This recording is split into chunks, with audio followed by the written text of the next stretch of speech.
আচ্ছা। শুভ সন্ধ্যা, শুভ সকাল, যে যেখানে আছেন। আশা করি সকলেই ভালো আছেন। আজকেও আমি আহ অনুষ্ঠানটা পরিচালনা করছি। আর আজকে যে বিষয়ে আমরা আলোচনা করব এই বুক ক্লাবে, এটা একটু অন্য ধরনের, এই অর্থে যে আমরা রবীন্দ্রনাথ ঠাকুরের একটা উপন্যাস, আহ ঘরে বাইরে, সেই উপন্যাসটা এবং তার উপরে ভিত্তি করে সত্যজিৎ রায় যে ছবিটা বানিয়েছিলেন ঘরে বাইরে, এই দুটোকে মিলিয়ে আমরা আলোচনা করব। এটা মুভি ক্লাব নয়, কিন্তু একটু অভিনবত্ব সেই অর্থে আছে যে আমরা শুধু যে উপন্যাসটা আলোচনা করছি তা না, উপন্যাস এবং তার সম্পর্কিত যে ছায়াছবিটা বানানো হয়েছে, সত্যজিৎ রায় বানিয়েছেন, সেইটার ওপরে ভিত্তি করে আমরা একটা আলোচনা করব। আর একটা কথা বলে রাখি যে এই যে ঘরে বাইরে উপন্যাস, এই উপন্যাসটা কিন্তু বাংলা 1322, যেটা ইংরেজিতে 1915 সাল, ওই সময় রবীন্দ্রনাথ লিখতে শুরু করেছিলেন সবুজ পত্র বলে একটি পত্রিকাতে, এবং একটা ধারাবাহিক হিসাবে উনি লিখেছিলেন বৈশাখ মাস থেকে ফাল্গুন মাস পর্যন্ত। এবং তারপরে ওই সেই ধারাবাহিকটাই আহ উপন্যাস হিসাবে বা গ্রন্থ হিসাবে, বই হিসাবে পরের বছর মানে 1916 সালে প্রকাশিত হয়। এবং আম, আরেকটা কথা বলতে চাই যে সাধারণত যখন কোনো চিত্র আম, পরিচালক, যেমন সত্যজিৎ রায়, অনেক চিত্র পরিচালকই কোনো গল্পের অনুকরণে বা গল্পকে সরাসরি নিয়ে ছায়াছবি করে থাকেন, কিন্তু তার ছায়াছবির নামটা ডিফারেন্ট হয় বা অন্য রকম হয়, একই নাম রাখেন না। সত্যজিৎ রায় এই ক্ষেত্রে অন্তত বইটার নাম রবীন্দ্রনাথ রেখেছিলেন ঘরে বাইরে, আর সত্যজিৎ রায়ও ছবিটার নাম রেখে, ছায়াছবিটার নাম রেখেছিলেন ঘরে বাইরে।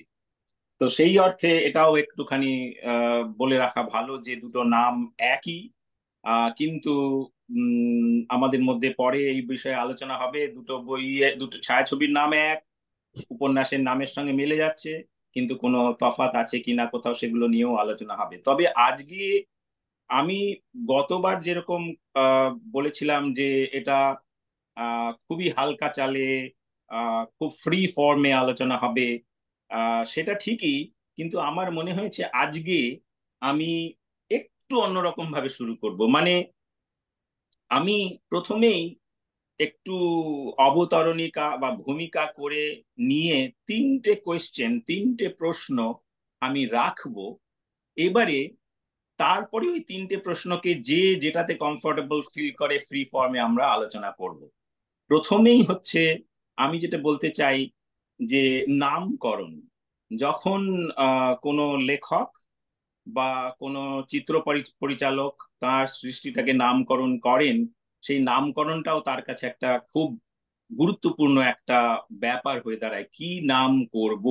কারণ নামকরণ অনেকটা উদ্ঘাটনের মতো, দ্বারোদ্ঘাটনের মতো, দরজা খুলে দেওয়ার মতো। মানে ওই নামকরণের মধ্য দিয়েই যিনি বইটা পড়ছেন বা যিনি বইটা, ছায়াছবিটা দেখছেন, তিনি মোটামুটি হয়তো একটা ধারণা করতে চাইছেন, ও আমি এই ধরনের জিনিস আশা করতে চলেছি, আমি এই জায়গায় ঢুকতে চলেছি।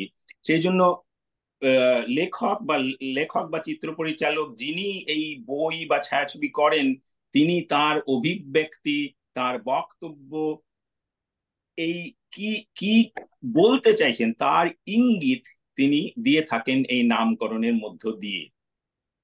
তো আগেই বলেছি যে সত্যজিৎ রায় রবীন্দ্রনাথের গোড়া বলছি, ঘরে বাইরে উপন্যাসটির নামকরণ একই রকম রেখেছেন যখন ছায়াছবি করেছেন। তো সেই অর্থে আমাদের প্রথম, মানে আমি প্রথম প্রশ্নটা রাখতে চাই, অ্যাজিব বলেছি তিনটে প্রশ্ন করব, তারপরে আমরা আলোচনা শুরু করব। যে how does this title of this book and this movie, how does this title of the book and this movie support and develop in this story or in this movie? মানে একই নাম আছে, কিন্তু সেই নাম একই থাকা সত্ত্বেও কিভাবে এই বইটা বা ছায়াছবির মধ্য দিয়ে সেই নামটা প্রতিফলিত হচ্ছে, উদ্ঘাটিত হচ্ছে, এইটা আমাদের প্রথম প্রশ্ন ছিল। মানে রাখছি, এবং এটা নিয়ে আলোচনায় আসবো। আরেকটা জিনিস এই বইটা নিয়ে বলতে গেলে বা এই ছায়াছবিটাকে নিয়ে বলতে গেলে আমার মনে হয়েছে ঘন্টার পর ঘন্টা কাটিয়ে দেওয়া যায়। প্রত্যেকটা 10 সেকেন্ড 15 সেকেন্ডে সংলাপকে থামিয়ে ব্যবচ্ছেদ করা যায়, কাজেই এর শেষ নেই। তবু একটা জিনিস বলতে চাই, যে যারা, যেমন প্রমথ চৌধুরী একজন সাহিত্যিক, সুরেশচন্দ্র চক্রবর্তী একজন লেখক, বিশ্বপতি চৌধুরী আরেকজন খুব নামকরা ঔপন্যাসিক এবং লেখক, এরা সকলেই মনে করেছিলেন যে, বা বলেছেন যে রবীন্দ্রনাথ এই ঘরে বাইরে উপন্যাসটা যখন লিখেছেন, তখন তিনি একটা রূপক আকারে লিখেছেন, যেটাকে রূপক মানে যেটাকে ইংরেজিতে বলি আমরা অ্যালিগরি। তো সেই অর্থে আমরা একটা কোয়েশ্চেন রাখতে চাইছি, বা আগে স্টেটমেন্টটা করে দিই, if you don't know what allegory is, an allegory is a literary device where a narrative or a visual presentation, narrative in case of যখন রবীন্দ্রনাথ লিখছেন গল্পটা, আর visual presentation when Satyajit Ray improvising his way of presentation in this movie. So an allegory is a literary device where a narrative or a visual representation can represent a hidden moral or political meaning.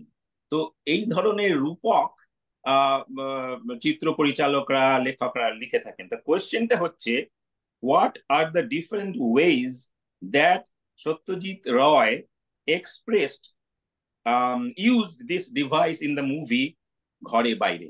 তিনি কোথায় কোথায় কিভাবে এই ছবিটার মধ্যে সেই রূপক হিসাবে তার বক্তব্যটাকে রেখেছেন, কোথায় রূপকটাকে ফুটিয়ে তুলেছেন।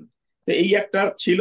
আর লাস্ট একটা কোয়েশ্চেন রেখে তারপরে আলোচনাটা শুরু করব, যে যেটা বলেছি যে আবার সে ঘুরে আসছে, যে রবীন্দ্রনাথের বইয়ের নাম ছিল, উপন্যাসটার নাম ছিল ঘরে বাইরে। আবার সত্যজিৎ রায়ও উপন্যাসটার নামের কোনো পরিবর্তন করেনি, অনেক ক্ষেত্রে করেছেন, এক্ষেত্রে করেননি, রেখেছেন ঘরে বাইরে। তাহলে আপনি যদি ঘরে বাইরে উপন্যাসটা পড়ে থাকেন, আর আপনি যদি ছায়াছবিটাও ভালোভাবে দেখে থাকেন, তাহলে আপনার কাছে কোনটা বেশি ভালো লেগেছে, টেগোরের বা রবীন্দ্রনাথ ঠাকুরের উপন্যাসটা, না সত্যজিৎ রায়ের ছায়াছবিটা? যদি ভালো লেগে থাকে অবশ্যই আপনাকে বলবো যে আপনি বলুন কি কি, কেন ভালো লেগেছে, কোথায় ভালো লেগেছে। তো এই ধরনের আমরা আলোচনা করব। আপনারা চুজ করতে পারেন কোনটা দিয়ে শুরু করবেন, কে শুরু করবেন। কিন্তু এই হলো আমার মোটামুটি অবতারণিকা। এবার আমরা আপনাদের কাছে যাব, আর কি বক্তব্য আছে।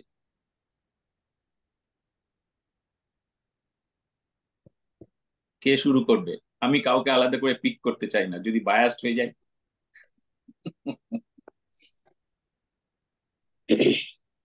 কারোর বলার আছে কিছু? নিপা বল। ঘরে বাইরে মুভিটা দেখছিলাম। হুম হুম আগেও দেখা হয়েছে বেশ কয়েকবার, আগেও দুবার হয়তো দেখেছি। হুম ঘরে বাইরে মুভিটা যখনই দেখি আহ তখনই আমাদের দেশের আমার ঘরে বাইরে বইটা আমার পড়া হয়নি, বা পড়লেও এত অল্প বয়সে পড়েছি আমার মনে নেই। হুম উম, কিন্তু তারপর আর পড়া হয়নি। কিন্তু আমি যখনই দেখি তখনই আমার মানে স্বদেশীদের যেভাবে দেখানো হয়েছে বইটাতে, আহ সেই জায়গাটাতে আম, আমার কখনোই ভালো লাগেনি। মানে আমার, কারণ স্বদেশীদেরকে আমি মানে ওই সময়কার স্বদেশী হুম যারা হুম ছিলেন হুম তাদেরকে আম, আম, তাদেরকে আমরা যেভাবে জেনে এসেছি, যেভাবে পড়ে এসেছি, সেইখানে এই জায়গাটা ম্যাচ করতে পারি না।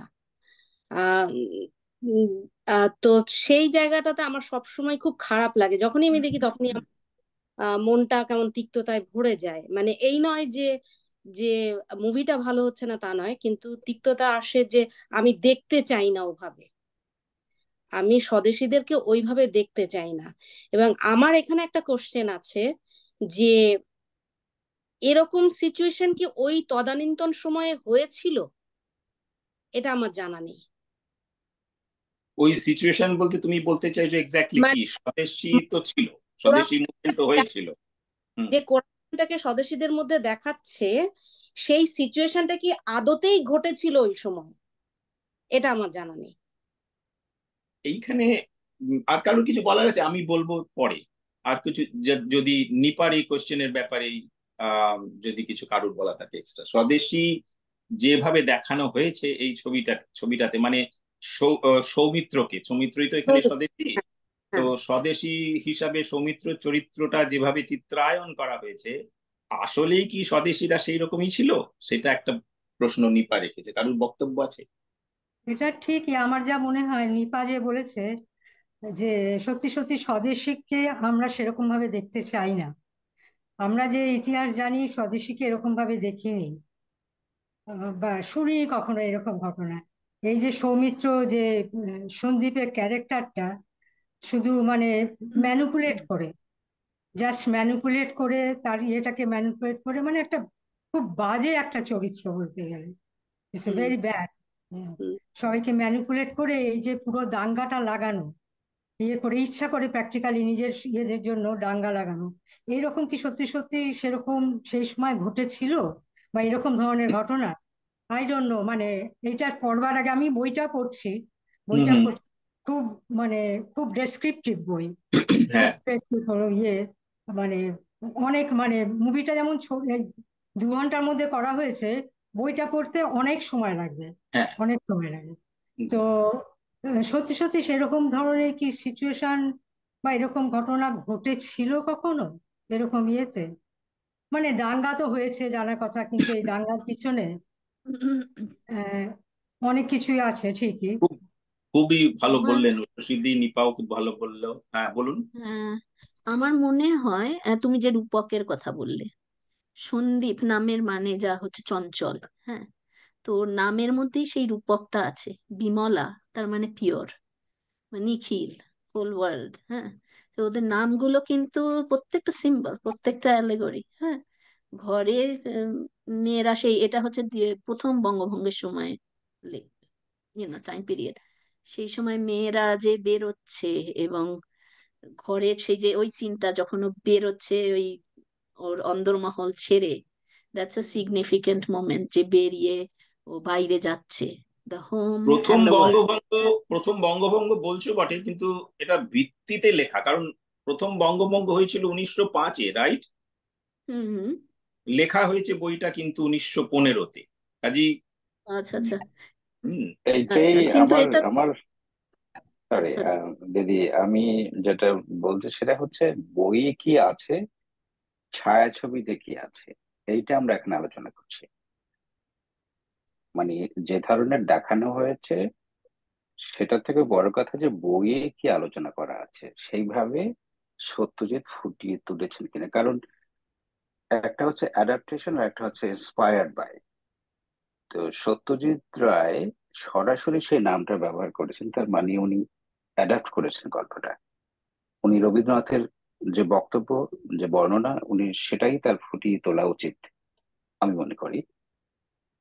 কিন্তু যেটা অতীশ বললো যে এটা লেখা হয়েছে 15-তে, মানে 16-তে, রবীন্দ্রনাথ কখনো বইয়ে বলেননি অ্যাকচুয়ালি কোন সময় থেকে কোন সময় ঘটনা।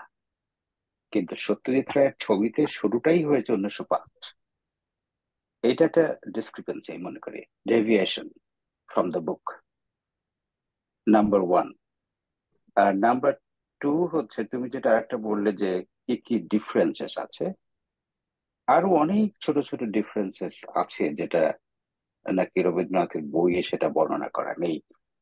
যেমন সত্যজিৎ রায় সরাসরি বিমলাকে চুমু খাওয়ার দৃশ্য দেখিয়েছেন, যেটা সত্যজিৎ রায়ের বইয়ে প্রথম, ছায়াছবিতে প্রথম দেখানো হয়েছে।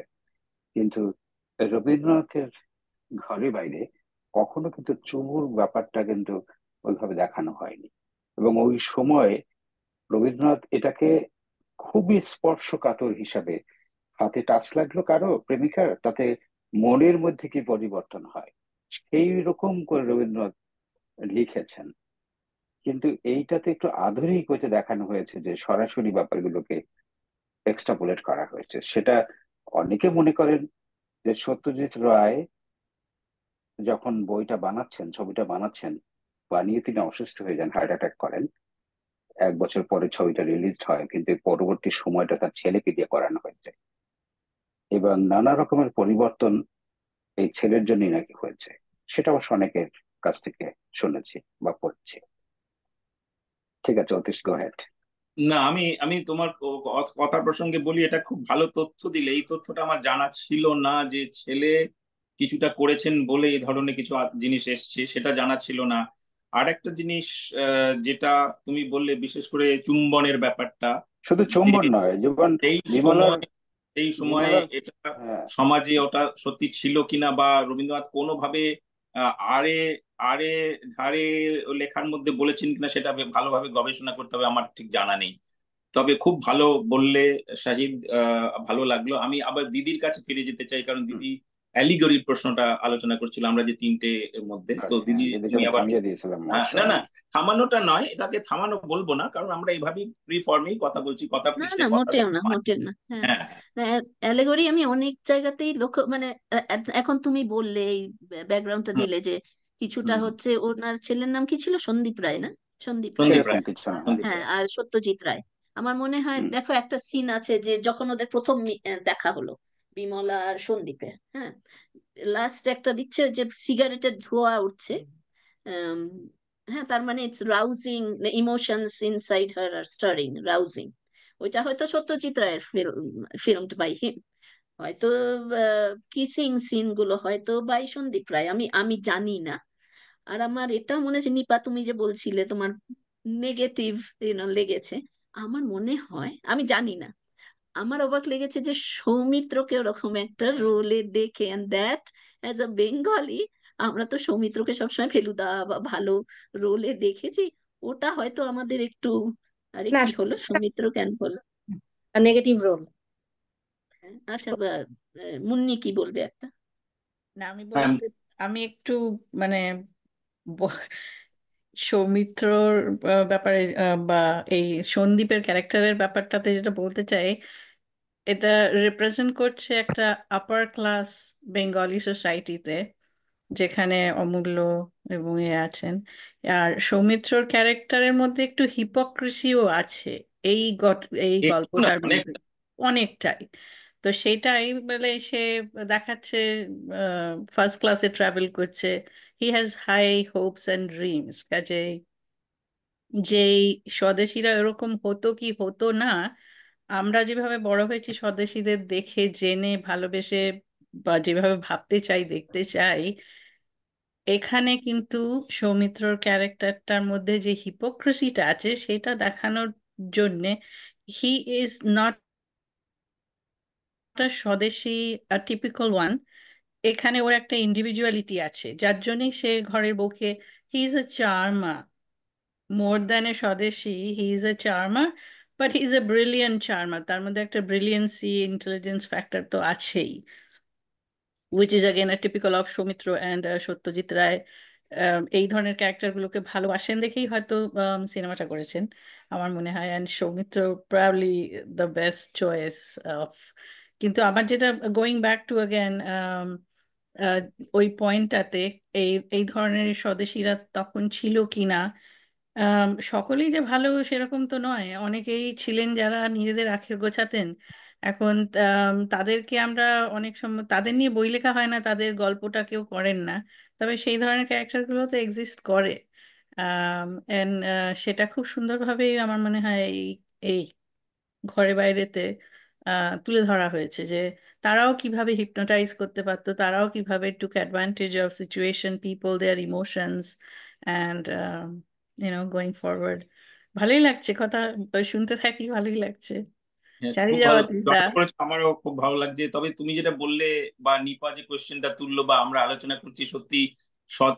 দেখো, কোনো রাজনৈতিক আদর্শে যখন আমরা জয়েন করি, যোগদান করি, তখন আমরা নেতাকে যেভাবে দেখতে চাই, অনেক ক্ষেত্রেই সেই নেতার নেতৃত্ব ঠিক থাকে না। এটার থেকে বোঝা যায় তখনকার দিনেও স্বদেশী বলতে আমরা যেটা ভাবি, সেখানেও অনেক ছিল। কারণ এটা তো শুধু যে একটা আইসোলেটেড ইনসিডেন্ট, তা আমার মনে হয় না।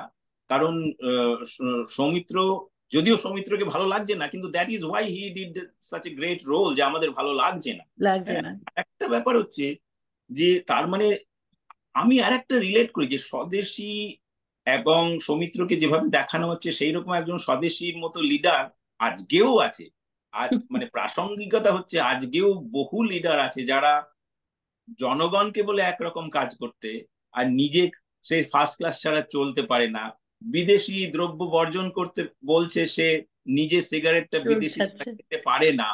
অথচ নিখিল, সে যখন কনফ্রন্টেড হচ্ছে বাই হিজ ওয়াইফ, ও বলছে আমি স্বদেশীকে খারাপ মনে করছি না, তুমি যদি তোমার ওই বিলিতি বা ফরাসি প্রসাধন দ্রব্য ছেড়ে দাও আমি তাতে না করব না, কিন্তু তো আমি ওই হাটের জিনিস ছাড়তে পারবো না, কারণ হচ্ছে ওটা আমার নয়, ওটা গরিব মুসলমানদের। এই যে বক্তব্যটা, এখান থেকে আমার মনে হচ্ছে রবীন্দ্রনাথ নিজেও আভিজাত্যের চূড়ায় থেকে, জমিদারিত্বের চূড়ায় থেকে তিনি কিন্তু ওই গরিব প্রজাদের কষ্টটা বুঝতে পেরেছিলেন। সেখানেও আমার একটা জিনিস এই ঘরে বাইরের মধ্যে মনে হচ্ছে। যাকে আমি আমি আমার সেই কথা বলেছি, অন্য কেউ বললে ভালো হয়। আর একটা বক্তব্য রাখতে পারি কি এই হ্যাঁ, সম্বন্ধে? নিশ্চয়ই নিশ্চয়ই, বলো। আমি রনিতা বলছি। তো আমার যেটা মনে হয়েছে পড়তে পড়তে, আহ আহ, আহ, রবীন্দ্রনাথ নিখিলেশ চরিত্রটাকে যেভাবে লিখেছে, আহ, সন্দীপ হচ্ছে the the exact opposite in many ways. এবং কিছুটা নিখিলেশের চরিত্রের মধ্যে যে বিশ্বাস, যে প্রিন্সিপলস, সেটা আমরা দেখি অনেকটাই রবীন্দ্রনাথের নিজস্ব বিশ্বাস। তার জমিদারি সম্বন্ধে যখন আমরা পড়েছি তখন দেখেছি যে রবীন্দ্রনাথ তার জমিদারি যেভাবে পরিচালনা করতেন, সেই দ্য মোড অফ কন্ডাক্ট অনেকটা প্রতিফলিত হয়েছে নিখিলেশের জমিদারি পরিচালনার মধ্যে দিয়ে। তো আমার মনে হয় রবীন্দ্রনাথ অনেক ক্ষেত্রে হয়তো তার যে বিশ্বাস, তার যে প্রিন্সিপলস গুলোকে, সেটাকে হাইলাইট করতে নিখিলেশ সন্দীপের চরিত্রটাকে এখানে আনা হয়েছে, to compare and contrast and deliver the message that Rabindranath হয়তো যেটা দিতে চেয়েছেন। যেখানে একটা বলবো যে এখানে আমার মানে এটা আমার অনেকদিন আগে আমি এটা নোট করে রেখেছিলাম যখন আমি পড়ছি ঘরে বাইরে নভেলটা। এখানে লিখছেন রবীন্দ্রনাথ, আহ কথোপকথন চলছে বিমলার, কথোপকথন, সে বলছে, আহ আলোচনা করছে আর কি, তার বিশ্বাসটার কথা বলছি। এক ক্ষেত্রে আহ স্বদেশী কাণ্ডের সঙ্গে, বিমলা বলছে, স্বদেশী কাণ্ডের সঙ্গে আমার স্বামীর যোগ ছিল না বা তিনি এর বিরুদ্ধে ছিলেন তা নয়, কিন্তু বন্দে মাতরম মন্ত্রটি তিনি চূড়ান্ত করে গ্রহণ করতে পারেননি। তিনি বলতেন, দেশকে আমি সেবা করতে রাজি আছি, কিন্তু বন্দনা করব যাকে তিনি ওর চেয়ে অনেক উপরে। দেশকে যদি বন্দনা করি তবে দেশের সর্বনাশ করা হবে। এই যে কথাটা, এটা এটা আমার মনে হয় এই বিশ্বাসটা যেটা রবীন্দ্রনাথের ছিল, which is in sharp contrast with in many ways even বঙ্কিম's faith and belief of what. তো আমার মনে হয় এই বিশ্বাসটা করতে ওর চরিত্রটার একটা বড় অবতারণা করতে হয়েছিল বলে মনে হয় আমার। আচ্ছা, খুব নিপা ভালো। কিছু বলতে চায়? হ্যাঁ, থ্যাঙ্কস মাম্পি। আমি নিশ্চয়ই। এটা তো বোঝাই যায় যে বইটা তো লেখা হয়েছে রূপক, সেটা তো আম, মানে সত্যি ঘটনা নিয়ে তো হয়নি, তো একটা মানে কিছু ঘটনা নেওয়া হয়েছে এবং তার সঙ্গে কিছু মেশানো হয়েছে। কিন্তু আমি একটু ধরতে চাইছি ইতিহাসটা, সেই সময়টা আমি একটু ধরতে চাইছি যে আমরা যখন কখনো কখনো যখন আলোচনায় বসি আমাদের বিগত ইতিহাস নিয়ে, তখন এ ধরনের প্রশ্নগুলো আসে যে যে প্রত্যেকটা আগেও আগে কতটা এই এই ঠিক এই স্বদেশী আন্দোলনের জায়গাটায় কতটা কতটা করাপশনস ছিল, যেটা এখন প্রত্যেকটা রাজনীতির মধ্যে দেখা যায় এই করাপশনসটা, সেটা ওই সময়টা ওই ওই জায়গাটাকে কি রবীন্দ্রনাথ তুলে ধরেছে কিছুটা? এবং সেটা যদি কেউ জানে তাহলে সেটা নিয়ে মানে একটু আলোচনা হলে জানা যেতে পারে। রবীন্দ্রনাথ আমার মনে হয় জাস্ট উনি যে ওই করাপশনটাকে ধরতে চেয়েছেন সেটা আমার কখনো মনে হয়নি। আমার মনে হয়েছে যে তিনি একটা বিরাট চিত্রকে ধরতে চেয়েছেন তৎকালীন পরিপ্রেক্ষিতে বাংলাদেশে, মানে এক আধুনিক বাংলাদেশে বা পূর্ববঙ্গের জমিদার, তার প্রজারা অধিকাংশই মুসলমান এবং গরিব মুসলমান, তারা যথেষ্টই গরিব মুসলমান এবং প্রজা তিনি অত্যন্ত অর্থবান। সেইখানে যে তোমার স্বদেশী আন্দোলন ঢুকছে এবং তারা বলছে যে সব ফেলে দাও, সব দিয়ে দাও। তার পরিপ্রেক্ষিতে নিখিলেশ একমাত্র জমিদার যে অন্যান্য জমিদারের মতো নয়, তার নিজের বিবেক যেটাকে বলছে করতে সেটা করেন, যেটা বলছেন না সেটা করেন না। এবং তিনি একজন ভালো জমিদার হিসাবে চাইছেন না যে এটা উনি অর্ডার দেবেন, উনি এই ব্যাপারে বলতে চাইছেন না। তার কারণ হচ্ছে যে আমি বলতে পারি না। কাজেই আমার মনে হচ্ছে পুরো গল্পটা একটা ঐতিহাসিক পরিপ্রেক্ষিতে করা হয়েছে সমস্ত সিচুয়েশনটাকে ধরার জন্য। তার মধ্যে প্রজা, জমিদার, তারপরে স্বদেশী মুভমেন্ট সবকিছুই এসছে গল্পের পরিপ্রেক্ষিতে। আচ্ছা, আমি যার জন্য আমার মনে হয়েছে এটা প্রথম বঙ্গভঙ্গের সময় লেখা, কারণ এই যে হিন্দু মুসলমানের ভিত্তিতে মধ্যে খুব ভিত্তিতে একটা, হ্যাঁ, স্ট্রাইফটা কিন্তু খুব শার্প নয়। হ্যাঁ, এই যে জমিদার কিন্তু মুসলমানদের সাপোর্ট করছে, গরিব মুসলমানদের। হ্যাঁ, এখন 1947-এ যখন আসে, অবভিয়াসলি দ্যাট ওয়াজ ডিপার।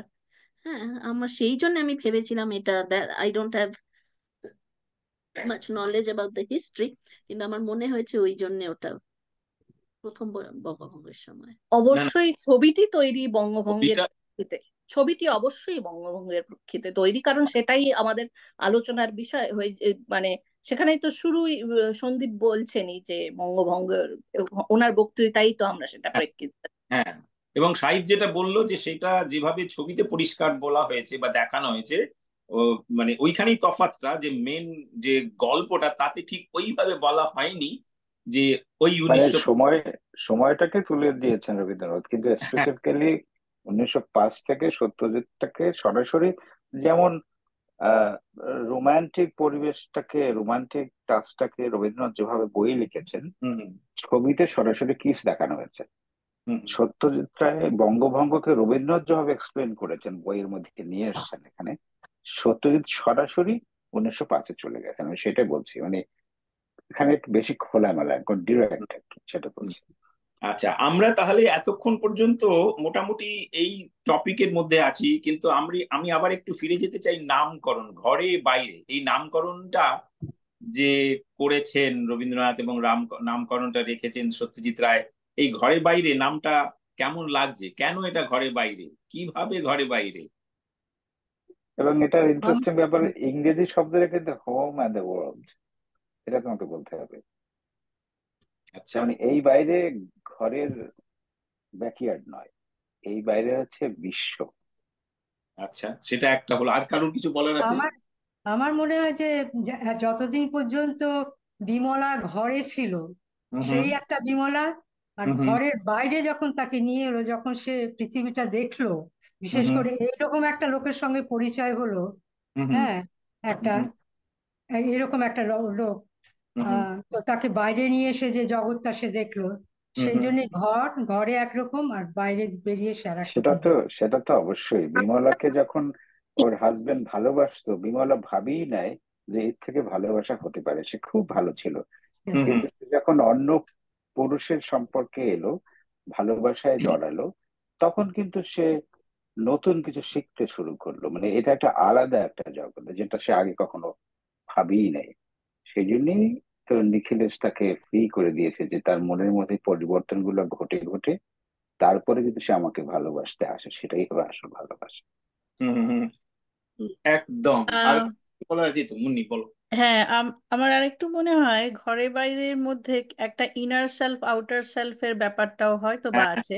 হ্যাঁ যেখানে সন্দীপ বলছে যে আহ, রামায়ণের মধ্যে রাবণ তার সবচেয়ে প্রিয় ক্যারেক্টার ওয়াজ অলওয়েজ, হুম হুম সেখানে বোঝা যায় যে তার অন্তরাত্মাতে তার hero is Ravana, hmm hmm at the same time he is a charmer, যেটা হুম ওর বাইরের সেলফটা যেটা ডিসপ্লে করে সেটার দুটোর আইডিওলজিটা অ্যালাইন নয়।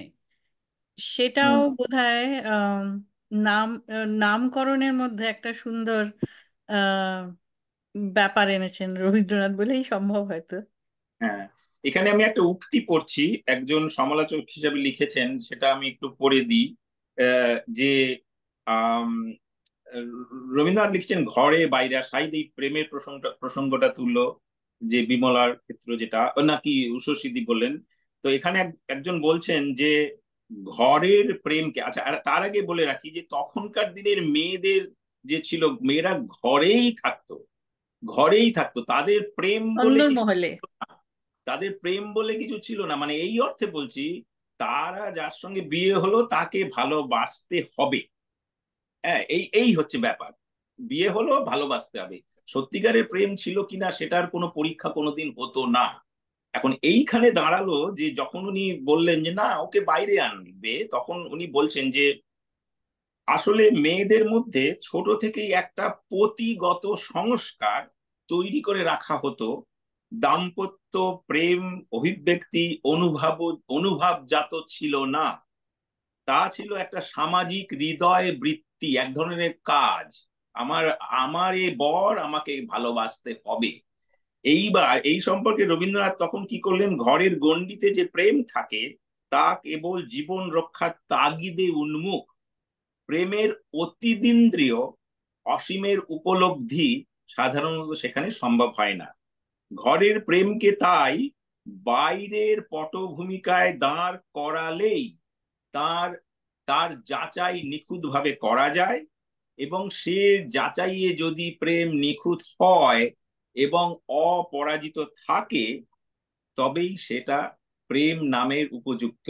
তো এই একটা পরিপ্রেক্ষিত এই ভদ্রলোক দেখিয়েছেন যে উম, ঘরে এবং বাইরে, কাজে এই ঘরে বাইরে বিভিন্ন ভাবে দেখা যায় এই বইয়ের নামকরণটাকে।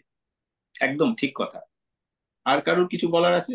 আচ্ছা, আমি সুস্মিতার দিকেও যে দেখছি, শতাব্দী ওনাকেও দেখছি, আর ইন্দ্রানিধি আছেন, আমি আর কাউকে উদিত ওনাকেও দেখছি। আমি কাউকে আলাদা করে বলছি না, কিন্তু কারোর কোনো বক্তব্য থাকলে even in English is fine. না, ওই যে কোথায় যেন পড়ছিলাম যে বিমলা যে 50টা সোনার মোহর দিয়েছিলেন সন্দীপকে পলিটিক্যাল কাজে, হুম হুম তারপর সন্দীপ যে কাছাকাছি এসে তার মাথার ক্লিপ লুকিয়ে রেখেছিল, হুম এই হুম। ঘটনাগুলো নাকি রবীন্দ্রনাথ লেখেনি তার এখন কি গল্পে। জানো তো শাহিদ, একটা কথা বলি, যে যখন চিত্র পরিচালক একটা গল্পের অবলম্বনে চিত্র পরিচালনা করেন তার কিছুটা স্বাধীনতা থাকে, এবং সেইখানে ওইটুকু হয়তো আমাদের অ্যাকসেপ্ট করে নিতে হবে, but it's a good observation যে না, তুমি। বলতেছে যে যে সূক্ষ্মভাবে রবীন্দ্রনাথ প্রেমটাকেই দেখিয়েছেন, হুম হুম সন্দীপের সঙ্গে নতুন প্রেম, হুম হুম। সেইটাকে কিন্তু যত সুচারুরূপে রবীন্দ্রনাথ তার গল্পে বলেছেন, সেই রকম হয়তো চিত্রনাট্যে বলাটা অসম্ভব, তাও হতে পারে। আরেকটা ব্যাপার অথবা কি জানো, হুম, আরেকটা ব্যাপার কি জানো তো, আমি যেটা ফিল করেছি সেটা হচ্ছে, তুমি যখন একটা গল্প পড়ছো তার গল্পের যে ধারাতে তুমি যখন পড়ছো, তুমি কিন্তু নিজে যখন পড়ছো নিজে আবার ভিজুয়ালাইজিং ইউর সেলফ, যে ও তাহলে এইরকম ব্যাপারটা, এই একটা ভিজুয়ালাইজেশন এফেক্ট থাকে। গল্প যত ভালো স্মুথলি ট্রানজিট করে, ট্রানজিশনটা যখন হয় এক এক চ্যাপ্টার থেকে আরেক চ্যাপ্টার, সেইটা ভিজুয়ালাইজ যখন তুমি করাতে চাইছো লোকের কাছে, তখন হয়তো এরকম ছোট ছোট ছোট ছোট বিভিন্ন ইনসিডেন্টস বা ছোট ছোট ঘটনা নিয়ে আসতে হয়, যার মধ্য দিয়ে উনি ওটাকে আরো ভাবে বোঝাতে আহ, চাইছেন। Could be the reason. যে সময়ের ব্যবধান, রবীন্দ্রনাথ যে সময়ে লিখেছিলেন সেই সময় তো এত উন্মুক্ত ছিল না। না না, আমরা তো গল্পটাকে দিয়ে সিনেমা বানিয়েছি, উনি তো ওই সময়টাকেই ধরেছেন, ধরতে না, হবে, তাই না? পড়লেও যখন একটা মুভি চিত্রনাট্যে পরিণত হয়, কোনো একটা লেখা, সেটা তখন কিছুটা তো ব্যক্তি স্বাধীনতা তার থাকে। সে হ্যাঁ, সেই যদি সেটা সেটা যুগটাকে যদি করার চেষ্টা করে। ইন্সপায়ার্ড বাই হয়, সেটা যদি বলে সে গল্পের মধ্য দিয়ে অনুপ্রাণিত হয়ে গল্প মানে সিনেমাটা তৈরি করা হয়েছে তাহলে, কিন্তু নামও একরকম, এখন সবটাই একরকম, যুগ তাহলে এই যে হ্যাঁ মানে বিচ্যুতি গুলো চোখে পড়ে তখন আর কি। আহ, তাহলে কোয়েশ্চেনটাতে আবার যাই সাই, তুমি যখন সুন্দরভাবে এগুলো বললে বা নিপাও বললো, ওই কোয়েশ্চেনটাই আবার ফিরে যায় তিনটে কোয়েশ্চেনে, যে কোনটাকে তোমার বেশি ভালো লেগেছে। তাহলে তোমাকে যদি চুজ করতে বলা হয় যে রবীন্দ্রনাথের উপন্যাসটা পড়ে তুমি বেশি ভালো লাগছে, না রবীন্দ্রনাথ এই সত্যজিৎ রায়ের ছবিটা পড়ে বেশি দেখে বেশি ভালো লাগছে? তবে এ কথা ঠিক যে সত্যজিৎ রায় ছবি না বানালে অনেকেই হয়তো উপন্যাসটা পড়তো না, ছবিটা দেখে অনেকেই হয়তো বইটা পড়তে গেছে। হ্যাঁ, সুতরাং ছবিটার জন্যই বইটা বেশি জনপ্রিয়, মানে বইটা সম্বন্ধে মানুষ বেশি জেনেছে। এখন কজন নতুন করে পড়তে গেছে সেটা হলো কথা আর হুম হুম। কি। এখন যদি তুমি কাউন্ট করো যে ওরকম একটা স্ট্যাটিস্টিক্স যদি বের করা যায় কজন বইটা পড়েছে ভার্সেস কজন সিনেমাটা দেখেছে, আই থিঙ্ক মুভি দেখেছে লোক সংখ্যাটাই হয়তো বেশি, বেশি অনেক হবে অনেক বেশি। বেশি, বলে আমি হ্যাঁ আশ্চর্য হব না। সেই। না যদি সেটা আগে মানে ফোন আসার আগে যদি ব্যাপারটা হতো, সোশ্যাল মিডিয়া আসার বা ফোন, তখন কিন্তু মানুষ বই পড়তো। হ্যাঁ, পড়তো। হ্যাঁ, তখন মানুষ কিন্তু তবে একটা জিনিস কি জানো তো, আমি একটা জিনিস বলি যে রবীন্দ্রনাথ পাশ্চাত্য শিক্ষা মানে পাশ্চাত্য বিলেতে তো গেছিলেন, অনেক দিন ছিলেন, ও বেশ কবছরও ছিলেন। তিনি পাশ্চাত্য সভ্যতা দেখেছেন, তার গানে পাশ্চাত্য সঙ্গীতের প্রচন্ড প্রভাব আছে। কাজেই তার তিনি অর্থনৈতিক জীবনযাত্রা হিসেবে খুবই উঁচু স্তরের, বা অর্থনৈতিক স্তর হিসাবে তিনি জমিদার ফ্যামিলি। কাজেই তার জীবনযাত্রা বা তার ওই সময় ওই অভিজাত শ্রেণীর মধ্যে এক ধরনের উন্মুক্ততা কিছুটা যে ছিল কি ছিল না সেটাও আমরা জানি না। কারণ হচ্ছে সাধারণ মানুষের সঙ্গে এদের জীবনযাত্রা যথেষ্ট তফাৎ ছিল, এবং একটা সময় তারা পাশ্চাত্য বিশেষ করে ব্রিটিশ মানে উম, বিলাতি আদব কায়দায় আদব কায়দাকে বরণ করার মতো একটা ব্যাপারে চলে গিয়েছিল। কাজে সেটাও আমরা জানি না। হ্যাঁ সেটা আমার তো মনে আছেই, হয় কিন্তু রবীন্দ্রনাথ আমার তো সরাসরি বাইরে থেকে আনেননি, দেশে এসে দেশীয় কায়দায় উনি ভেবেছেন। হুম হুম হুম হুম যেমন রবীন্দ্রনাথ কিন্তু নিখিলেশকেই সাপোর্ট করেছে যে এরকমই হওয়া উচিত হুম হুম। দেশপ্রেম, কিন্তু হ্যাঁ সন্দীপ হচ্ছে তোমার এই যে দেশীয় কাপড়, দেশীয় জিনিস সবকিছু বিদেশে পুড়িয়ে দাও, মানে স্বদেশী আন্দোলনের লিডার। কিন্তু নিখিলেশ হচ্ছে ওই রকমের আন্দোলনের লিডার নয়, কিন্তু তার যে ভালোবাসা, সেও দেশকে ভালোবাসে। রবীন্দ্রনাথ বলেছেন এই ভালোবাসাটাই হচ্ছে আসল ভালোবাসা, দেশীয় জিনিসকে প্রমোট করো, অ্যাট দ্য সেম টাইম দেশের গরিবরা যাতে না খেয়ে মরে সেটা আমাদেরকে দেখতে হবে। রবীন্দ্রনাথ তো নিজেও ওই স্বদেশী বস্ত্র বর্জন করো ইত্যাদি এগুলোতে প্রোটেস্টও করেছিলেন, যে তাহলে এরা খাবে কি, এরা খাবে তো কি, হ্যাঁ। রোজগার তাদের এর থেকেই। আমার আরেকটাও মনে হয় ওই ওই সময়টাতেই এক্স্যাক্টলি সেই বছর না হলেও রবীন্দ্রনাথ নাইটহুড ত্যাগ করেন, তারপরে আসে জালিয়ানওয়ালাবাগ। 1911 সালে। এই যে হ্যাঁ, এখানেই না নাইটহুড কিন্তু না, ত্যাগ উনিশশো করেন। উনিশ উত্তরটা পাওয়া উনিশে গেল। আপনি কিন্তু উত্তরটা দিলেন। তার মানে এই এই যে প্রোটেস্টটা করেছিল সেটা তার মনের মধ্যে ছিল ছিল। বলেই সে এই ক্যারেক্টারটাকে সাজিয়েছে। হ্যাঁ, আমি কিন্তু উত্তরটা পেলাম। আবার এইখান থেকেই আমরা এখানেও মনে হচ্ছে ঘরে বাইরে, মানে এই যে ঘটনার পরিপ্রেক্ষিতে আমি বাইরে কি দেখছি, আমার অন্দরে মানে ঘরের কি ভেতরে কি হচ্ছে। উপলব্ধি হচ্ছে, তার যে আলোড়ন, সেইটাও হয়তো এক ধরনের নামের জন্য। আবার আবার সন্দীপ বাইরে কি বলছে আর নিজে কি প্র্যাকটিস করছে সেটাও তুমি বলো। সেটাও ঘরে বাইরে, হ্যাঁ ঠিক ঠিক ঠিক। আরেকটাও যে আমাদের তখন যে ইন্ডিয়ার একটা সেকুলারিজম ছিল, অবিভক্ত বাংলা, হুম হুম হাই সোসাইটি বেঙ্গলি দেখালেও যেটা দেখাচ্ছে অন্দরমহল দেখাচ্ছে কিন্তু। হুম হুম বিমলা অন্দরমহলে আছে। হুম হুম তখন একটা মুসলমান এবং হিন্দু মুসলমানের যে একটা সুন্দর এক্সিস্টেন্স ছিল, এবং দুজনে দুজনের এই যে অন্দরমহল বা পর্দা, এগুলোর যে একটা ইম্পর্টেন্স সেই সময় ছিল, কেন ছিল, ওইটার মানে যুক্তিতে যদি কথা বলা যায় হুম তাহলে হুম দেখা যাবে কিন্তু দুটো, হিন্দু পরিবারেও এটা হতো, মুসলমান পরিবারেও সেটা হতো। পরিবর্তনগুলো তখন আসছে, বা হুম হুম। পরিবর্তনগুলো উনি আনতে চাইছেন, একটা নতুন উইন্ডো বা নতুন দৃষ্টিভঙ্গি আহ, সমাজে জাগরণ সৃষ্টি করছেন, এই ধরনের একটা হয়তো আউটলুকও ছিল। ওয়াই অন্দরমহল দেখানো হচ্ছে বিমলার, অন্দরমহল থেকে বিমলাকে আগে বাইরে আনা হলো উইথ টু ওয়ান পার্সন, তারপরে এক্সপোজ টু দ্য ওয়ার্ল্ড, মানে দ্য হুম। Gradual changes. ঠিক ঠিক। আচ্ছা, আজকে বাংলা বই মিথিলেশকে পড়া এখানে, উচিত, দেখো বাংলাতে কথা হ্যাঁ, বলতে পারছি না, কি হচ্ছে। এখানে আচ্ছা আমি মিথিলেশ, একটা, এই যে অন্দরমহল বললেন, আমার একটা ক্যারেক্টার এখানে খুব ভালো লেগেছে, সেটা হচ্ছে বরদা সুন্দরী।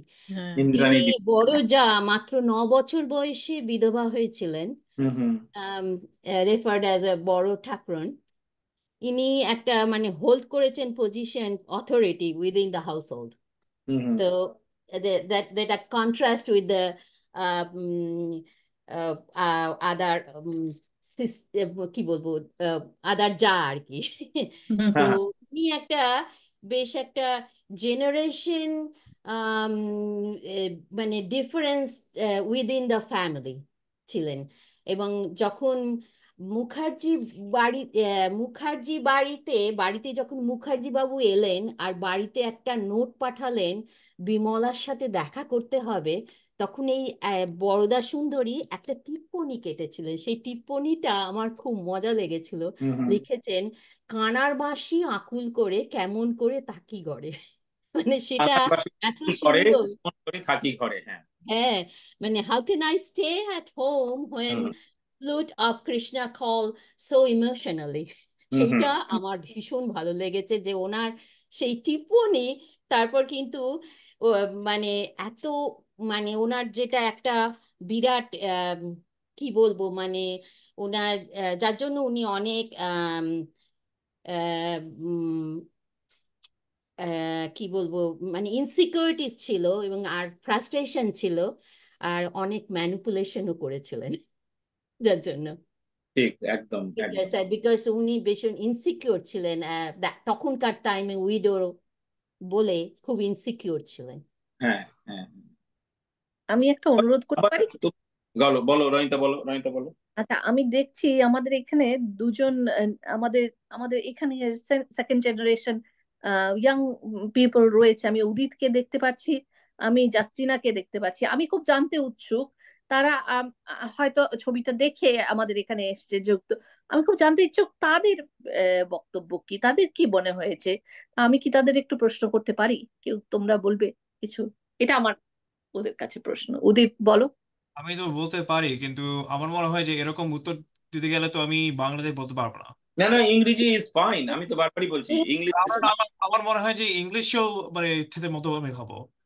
আম, ঠিক আছে, বলুন না। তো আমি বলতে চাইছিলাম যে I mean, two things. I think that I don't remember who said it, but I think someone said that the portrayal of the Swadeshi movement that was shown in the film is sort of at odds with what we've sort of read in history. That, I feel like it's sort of been romanticized in our history, and so in that aspect, it's like it doesn't match. And I think this film is actually very good in that sense that um, it it shows that there's no one that's perfectly good, and there's no hmm one that's perfectly bad, right? We post into India, post independence, post partition, now know that the Swadeshi movement was ultimately good for at least the liberation and the independence of India. But hmm at the time at which Tagore had written this, it was not absolutely clear.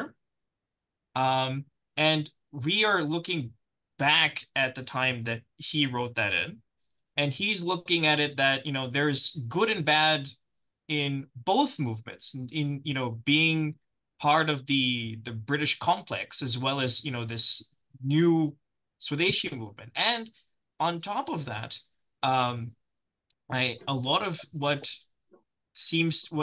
Tagore seems to be critiquing is um uh the sort of the very dangerously put the sort of corruption that was within the Swadeshi movement, and the sort of um, jingoism that was prevalent that may have been part of the Swadeshi movement, which was then more encapsulated later in the movie when they were showing, you know, focusing more on the Hindu Muslim tension, right? And that played a focus later in the movie. And I think that, you know, a lot of this was that was shown in the movie as a critique of the Swadeshi movement, as sort of I may be sympathetic to the cause in the same way that, say, Nikhil in the movie sympathetic, but perhaps upon seeing the sort of more complex nuances within the Swadeshi movement, as far as, you know, the jingoism that might have been present, the corruption might have been present, the sort of cult of personality that may have been present, that Nikhil, and by extension Tagore himself, may have been, well, I don't want to necessarily be part of this movement either. Right. And I also would say that, you know, the relevance of this movie has not changed in the last 80 years. And the questions that Tagore asks about Swadeshi, about self-independence, about, say, Hindu-Muslim tensions, about the role of Hindutva in that, the role of, you know, all of these things. These are questions we're still asking ourselves. Absolutely, absolutely, absolutely. We've moved on from these questions, and we're still grappling with Correct. what does it mean to be independent? What does an India mean? What does independence mean? What does it mean? What does it mean? Where do we draw the line in this? Are we unable to be independent if we do? Is simply the line economic, that we need to be economically liberated, or is it much more? Absolutely. I feel like these questions have not been dated yet. Yes, I agree, because just wanted to highlight, because there is also another Udit, you could correctly point out, coach, because in current India, we also hear this conversation that comes from the other side. Which was wrong? Was this path right? And we still are asking those questions ourselves, because there are still books being written and people are asking, Swadeshi, I mean, did we suppress did the non-violence movement actually suppress the violence movement that Subhash Bose? What happened to the INA and all of that? We are still asking all those questions. We're asking even more basic questions. Exactly. Whether or not in today's, you know, the two-state idea was a ultimate good or ultimate evil. These are really profound, deep, and uncomfortable questions. Absolutely. And we are asking those questions now more so today. It is a very important conversation currently in India, that we are constantly asking ourselves. This is very relevant today. সেটাই, মানে excellent discussion হলো। আমি উদিতের কাছ থেকে খুবই ভালো লাগলো, রনিতা বললে। আমি একটা কমেন্ট এখানে করতে চাই। আমার খুব মনে হয় যে আমি তারপরেই জাস্টিনাকে চান্স দেবো। Definitely next generation, I really want they become part of it. আমার একটা জিনিস মনে হয়েছে, প্রথমে যারা ছবিটা দেখেছেন তাদের মনে আছে যে একটা জায়গায় নিখিলেশ বিমলাকে বলছে ওকে যত কম জানতে পারা যায় ততই ভালো, এরকম ধরনের কিছু একটা এক্সাক্ট কমেন্টটা মনে নেই, যত কম জানা যায় ততই ভালো। এবং তার থেকে আমার মনে হয়েছে যে আমরা যে কোনো একটা মুভমেন্ট যখন হয়, anything we become immediately judgemental, এবং তখন আমি যদি সেই মুভমেন্টকে সাপোর্ট না করি, আমি kind of going against it, এবং most of the people just go for the movement even without thinking about it. তো সেইটাকে লিডাররা ক্যাশ করে, they cash upon that craze or sentiment. কিন্তু if you are composed, then you will be like Nikhil, মানে তখন তুমি নিখিলের মতো হবে, তুমি ওইভাবে জাজমেন্টাল হয়ে ছুটে যাবে না তার পেছনে। এরকম ধরনের একটা আইডিয়াও আমার মনে হয়েছে। তোমাকে ঘরে বাইরে সমস্তটা বিচার বিবেচনা করে you have to decide. That অ্যাসপেক্টও আমার কাছে মনে হয়েছে। কারণ বিমলা ছুটে গিয়েছিল, ওর প্রেমে মজে গেল, সব হলো, তখন ওই কথার মর্মটা বোঝেনি যে ওকে যত পরে দেখলো ও তো স্বদেশী, কিরকম স্বদেশী, মির্জানের নৌকো ডুবিয়ে দেয়, ওখানে গোলায় লাগিয়ে দেয়, আগুন লাগিয়ে দেয়, এই যে ব্যাপারগুলো বাইরে থেকে তো ওকে বোঝা সম্ভব নয়। ও 5,000 টাকা লাগবে না, 3,500 টাকা লাগবে, তবু সে 5,000 টাকা চাইছে। এই ধরনের জিনিসগুলো, এই যে অ্যাসপেক্টটা মানুষকে জানতে গেলে সময় দিতে হয়, সেই আর কি। যাকে এবারে তুমি বলেছিলে জাস্টিনা, প্লিজ জাস্টিনা, তোমার যদি কিছু বক্তব্য থাকে। Um, for me, like that point that ignorance is bliss, it's a privilege to have that, but it's also on the other side, it's a privilege to be able to be part of these independence movements, these freedom movements. Like with, I think it's Nikhil, he said like the poor can't afford to boycott the foreign goods, so he feels conflicted. Like, how can these people make a living while we fight for freedom? And for me, like, I drew parallels to today, with the conflict in Israel and Palestine. You know, people are calling for boycotts of major companies, and like, while many want to be part of it, it's just like not possible because of all these companies that are ingrained into our economy. Like, it's a privilege to be able to boycott them and still be able to live as you are. Um, but yeah, you have to judge like, is it worth the is it worth the sacrifice? So yeah. Interesting aspect তুমি আনলে, wow, বুঝতে পারছি। বলেছো জাস্টিনা, যে দেখো যেটা উদিত উল্লেখ করলো, it is not, it never goes away. The problems are still what we saw 75-80 years ago. মানে it is still in our society. খুব সুন্দর এটা তুললে এখানে। আচ্ছা, আর কারোর কিছু বলার আছে? কারণ অলরেডি 53 মিনিটস ডান।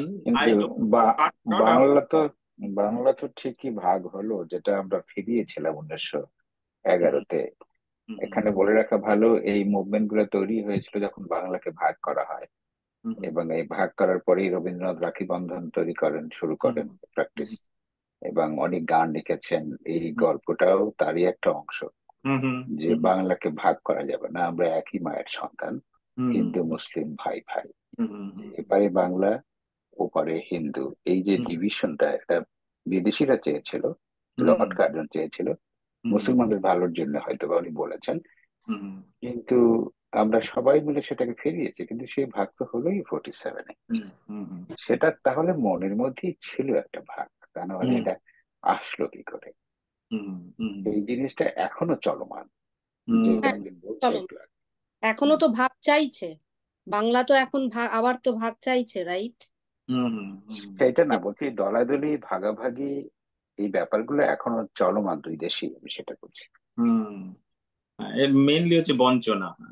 অতীশ, আমার কাছে জেনিফার খুব ফেভারিট। তা আমি কি একটা লাইন গাইতে পারি জেনিফারের জন্য? নিশ্চয়ই নিশ্চয়ই নিশ্চয়ই। যারা ভাই এখানকার আমেরিকান, তারা হেসো না, আমাদের ইংলিশ শুনাই। ওকে, tell me the tales that to me were so dear, long long ago, long long ago. এই গানটা দিয়ে শুরু, খুব খুব ভালো লাগে শুনতে, খুব ভালো খুব হয়েছে। ভালো লাগে। আমার জেনিফার আমার খুব প্রিয় আর্টিস্ট, মানে অ্যাক্ট্রেস। আমার এত ভালো লাগে, আমার গানটা খুব, পুরোটা আমি তুলবো, আমার খুব ইচ্ছে আছে। উদিত কিছু বলছিলেন? এটা গানের নামটা কি আর কোথেকে এলো? ওটা মানে কোন ইংলিশের 100-200 বছর আগের গান, নাকি মানে মোর রিসেন্ট গান ওটা? না না না, আমি তো তাই জানি, পুরোনো গান এটা খুবই। না, এটা পুরোনো গান, উনি তো গেয়েছেন না জেনিফার। তুমি যদি এটা দেখো, ফিল্মতে আছে, না, ফিল্মে আছে, মানে নিশ্চয় তো আছে, কিন্তু মানে এটা এর নামটা কি? মানে কিরকম গান, মানে কোন, মানে কোত্থেকে এলো এই গানটা? এটা একটা পুরোনো গান, এটা নাকি তৈরি করা হয়েছে 1833 সনের ইংরেজি গানের আর কি, হ্যাঁ ইংরেজি কম্পোজার থমাস হায়েন্স কি বাইলে সামথিং লাইক দ্যাট, কাহিনীটা রাবীন্দ্রিক মনে হয়, গানের কাহিনীটা সুরটা হয়তো কিছুটা, হ্যাঁ। হ্যাঁ, এটা খুব সুন্দর কথা তুলে। আমি আমি বলতে পারি যে এটা পুরনো গান, কারণ এটা আমরা স্কুলেও শিখেছি।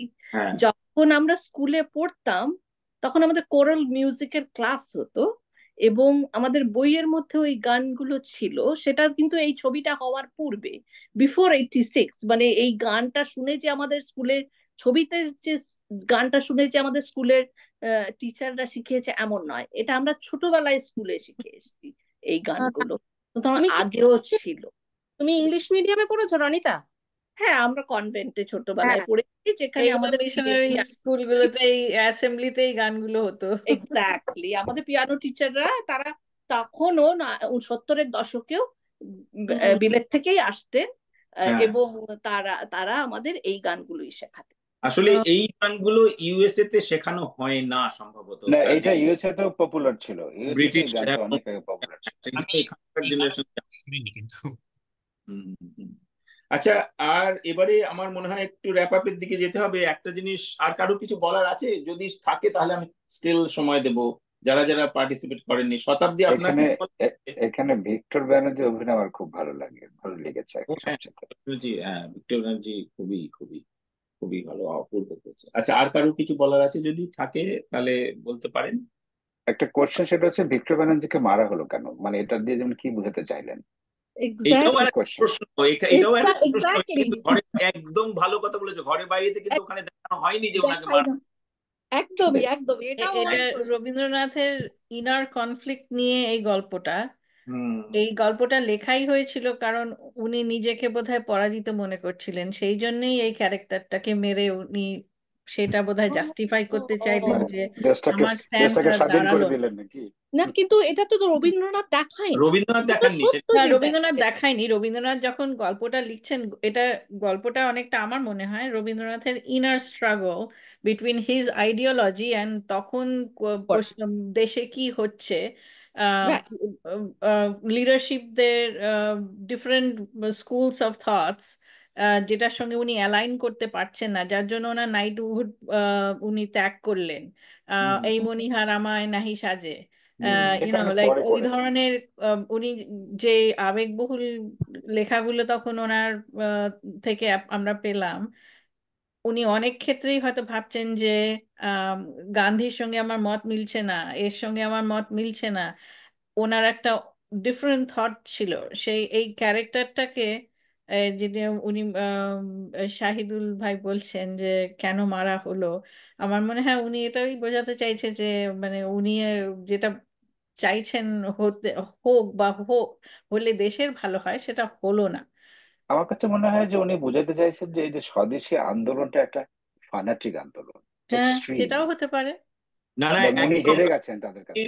শাহিদ, তুমি যদি বইটা দেখো, সন্দীপ কিন্তু প্রথমে বলেছে যে দেশকে যদি জাগাতে হয়, দেশকে যদি একত্র করে আন্দোলনে আনতে হয়, তাহলে আমাদের একটা মন্ত্র চাই, সেই মন্ত্রে মুগ্ধ হয়ে লোকে আসবে। কাজেই সেটা তো কিন্তু ফানাটিজম আর কি, কিন্তু তাই না? মন্ত্রে মুগ্ধ হয়ে লোকে আসবে, তার মানে কি তুমি কিন্তু জাজমেন্ট করছো না, মানে সেটাই। মানে তুমি কিন্তু কোনো কিছু অ্যানালিসিস করছো না, you are just, all fanatics are like that, right? তারা কোনো বিচার বিবেচনা করে না, just go with the flow. তো সেইখানে কিন্তু নিখিলেশ তার ক্যারেক্টারিস্টিক্স সেরকম নয়, সেই বিচার বিবেচনা করে। তো এই ব্যাপারগুলো আছে। যাকে আজকে মানে খুবই একটা ভালো আলোচনা হলো, এবং এর থেকে বোঝা যায় যে ঘরে বাইরে উপন্যাসটা এবং তার ভিত্তিতে তৈরি যে ছবিটা অসম্ভব রকমের আমাদের কি বলবো, বিচার বিবেচনার উদ্রেক ঘটিয়েছে। সেটাই এই গল্পটা বা উপন্যাসটা বা ছবিটার সার্থকতা। এটা নিয়ে আরো কয়েক ঘন্টা আলোচনা করা যায়, যেটা বললাম প্রত্যেকটা 10 সেকেন্ডে কেটে কেটে কেটে কেটে ব্যবচ্ছেদ করে আলোচনা করা যায়, সে সুযোগ নেই। তবে আমি সকলকেই বলবো, যারা যারা পার্টিসিপেট করলেন, আমি অনেককেই দেখতে পাচ্ছি, আমি খুব অভিভূত যে তারা সকলে এসছেন এবং অনুষ্ঠানটাকে সার্থক করে তুলছেন। ভবিষ্যতেও আপনাদের পাবো এই আশা করছি। আমি এবার রনিতাকে বলবো, রনিতা, আমাদের নেক্সট বুক ক্লাব যেটা, সেটা কি ভিত্তিতে হবে, বা তোমার কিছু ফাইনাল র্যাপ আপ করার যা বলার বক্তব্য বলো, সেভাবে অনুষ্ঠানটা আস্তে আস্তে আমরা শেষ করি। হ্যাঁ, অবশ্যই। আহ আগে এই এই এই গল্পটার র্যাপ আপটা যদি করতে হয়, সেটা আমি একটা প্রশ্নের উত্তর দিয়ে র্যাপ আপটা করতে পারি, যে if you have read Tagore's novel, can you compare and contrast with the film version? তো এখানে তো কথা বলতে চাই যে অবশ্যই আমার বইটা পড়ে অনেকই ভালো লেগেছে, কারণ তার যে ডেসক্রিপশন গুলো আমার ভেরি মিউজিক্যাল লেগে, অসাধারণ। মানে যে মুগ্ধতাটা, মানে প্রথম যখন দেখছে বিজয়া, সরি বিমলা যখন দেখছে সন্দীপকে প্রথম আসছে, তার যে ডিসক্রিপশন, মানে অ- এত সুন্দর ভাবে প্রত্যেকটারই ডিসক্রিপশন, বিশেষ করে নিখিলেশের চরিত্রের যে ডিসক্রিপশন অসাধারণ লেগেছে আমার। তো ন্যাচারালি আমার খুবই ভালো লেগেছে।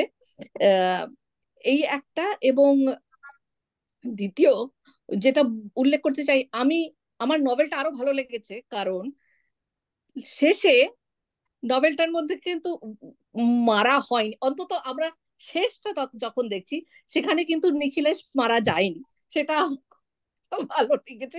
এখন সেটা আহ, আহ, সত্যজিৎ রায় দেখিয়েছেন যে যে যে মৃতপ্রায়, কিন্তু একটা একটা আহ, রবীন্দ্রনাথ সেইটি করেননি, এবং একটা আশার আলো সেখানে ইমাজিন করতে পারি আমরা পাঠকেরা। তো সেই দিক দিয়ে এইটা কন্ট্রাস্টটা লেগেছে আমার। আহ সেই তো এই বলতে চাইছিলাম। সো খুব ভালো লাগলো আজকের আলোচনা। আহ পরবর্তীতে চলে যাই, সেখানেও যেহেতু আমাদের সামার চলছে এখনো, আমাদের কিছুটা ছবির মধ্যে যদি থাকতে পারি, আমি একটা বই সিলেক্ট করেছি, যেই বইটা নরেন্দ্রনাথ মিত্রের লেখা অবতরণিকা, ছোট গল্প। সেটা আমরা অবশ্যই পোস্ট করব। এবং উদিত, তোমার অনুরোধ অনুযায়ী আমি পিডিএফটা খুঁজতে চেষ্টা করেছিলাম। পিডিএফটা গুড রিডসে আমার মনে হয় নরেন্দ্রনাথ মিত্রের বই পাওয়া যেতে পারে, বিডি বিডি বুকসেও পাওয়া যেতে পারে, সেটা আমি তোমায় পাঠিয়ে দেব। তুমি হয়তো পড়তে পারবে পিডিএফটা। কিন্তু এই বইটি অবতরণিকা বইটির প্রেক্ষিতে সত্যজিৎ রায় ছবি তৈরি করেন মহানগর। তো আমি এই ছবিটাও দেব, এবং বইয়ের অডিও বুকটাও আমরা ফেসবুকে পোস্ট করে দেব। তো এই নিয়ে আলোচনায় সেখানেও একটা কম্পেয়ার এন্ড কন্ট্রাস্টের আলোচনা হতেই পারে। যে তো প্রথমে যেটাই বলছিলাম যে এটা একটা উদাহরণ হলো যে ঘরে বাইরেতে উনি একই রকম নামটা রাখলেন, কিন্তু যখন অবতরণিকা ওইটা চিত্রায়ন করলেন তখন তিনি তার নাম কিন্তু অবতরণিকা রাখলেন না, মহানগর রাখলেন। কাজে সেটাই একটা কোয়েশ্চেন হবে হয়তো নেক্সট টাইমে, কেন। কারা কারা নতুন ঘরে বাইরে আজটা দেখেছে? ঘরে বাইরে কি? আমরা দেখেছি, আমি দেখেছি। হুম। সরি, ঘরে বাইরে আমি দেখেছি অপর্ণা সেনেরটা। আমি sorry, I don't want to show my face, I am really out of it, but হ্যাঁ আমি দেখেছি, and that's I think went way further. ঘরে আমি বাইরে একটু আজ অবাকই হয়ে দেখতে হবে তো। গেছিলাম যে বাংলা ভালোই লেগেছে। হুম। চলচ্চিত্রতে এরকম ভাবে দেখিয়েছে। ঘরে বাইরে আজ। এটা কি ঘরে বাইরে প্রতিশোধমূলক আর ছবি? মানে এটা কি উনি একটা- সত্যজিতের সঙ্গে রাগ করে ছবিটা তৈরি করেছিলেন, মানে অভিমান করে? না, না, একটা না, ছবি তো আজকাল একটা মানে হয়েছে, এই ছবি তো একটা বানানো পলিটিক্যাল হয়েছে। যে দিকটা, ওর দিকটা রেখেছে বইটাতে। হ্যাঁ, বর্তমান ভারতবর্ষের হ্যাঁ, প্রেক্ষিতে পলিটিক্স। ওই ওই এটাকেই নিয়ে এসে উনি ঘরে কিন্তু বাইরে। নামটা উনি ঘরে বাইরে আজ রেখেছেন ঠিকই, কিন্তু এর সঙ্গে রবীন্দ্রনাথের কোনো তুলনা করা বা টানা কোনো দরকার আছে বলে আমার মনে হয় না। জাস্ট না, নাম। ওটা আমি তুলছি না, কিন্তু আম, আমার ঘটনাটা সাজানোটা আমার ভালো লেগেছে মুভিটাতে। হুম। হ্যাঁ, এটা কিন্তু আমি কিন্তু যেটা শুনেছি মানে যেটা বিমলার চরিত্র। ঘরে বাইরে আর ঘরে বাইরে আজ দুটো সম্পূর্ণ, আমার মনে হয়েছে সম্পূর্ণ ডিফারেন্ট মুভি। এটার সঙ্গে রবীন্দ্রনাথকে টানার কোনো দরকার আছে বলে আমার মনে হয় না। নামটা দিয়েছে ঠিকই ঘরে বাইরে আজ। না, কিন্তু বিমলার চরিত্রে নাকি ওকে মানে রাখার কথা ছিল, কিন্তু তার মেয়ের জন্মদিন উপলক্ষে তার চুল কাটতে হয়েছিল, যার জন্যে সত্যজিৎ বলেছে এখানে তোমাকে রাখা যাচ্ছে না। আমি যে বিমলাকে চাই, সে বিমলার চেহারা এরকম নয়, চুল কাটা। এবং সেই অভিমানের থেকেই নাকি এই ঘরে বাইরে আজ তৈরি হয়েছে অনেকদিন পর। এটা কথা জাস্ট লেখক বলেছে আর কি। জানতাম না। আচ্ছা, আমি অপর্ণা জানতাম। তৈরি আমার করে মনে তাই তুমি একটু ভেতরের খবর রাখো, খুব ইন্টারেস্টিং, খুবই ভালো, এটা এটা খুবই ভালো। আচ্ছা রনিতা, তুমি শেষ করছিলে, র্যাপ আপ করছিলে? না, এই তো আমি র্যাপ আপ করে দিলাম এবং আমরা পোস্ট করে দেব অবতরণিকা এবং মহানগর দুটি। ঠিক আছে, তাহলে আজকে আর অনুষ্ঠানটা এবার শেষ করি। সকলকেই অভিনন্দন জানাই এখানে থাকার জন্য। আর পরবর্তীতে আবার আমরা একসঙ্গে মিলিত হব। আমরা যেরকম রনিতা বললো সবকিছু দিয়ে দেওয়া হবে, পোস্ট করে দেওয়া হবে। আজকের মতো শুভরাত্রি, শুভ সকাল, যে যেখানে আছেন ভালো থাকবেন। ধন্যবাদ। Good Thank night. you. Okay, thank you. Bye. Good night. Good night.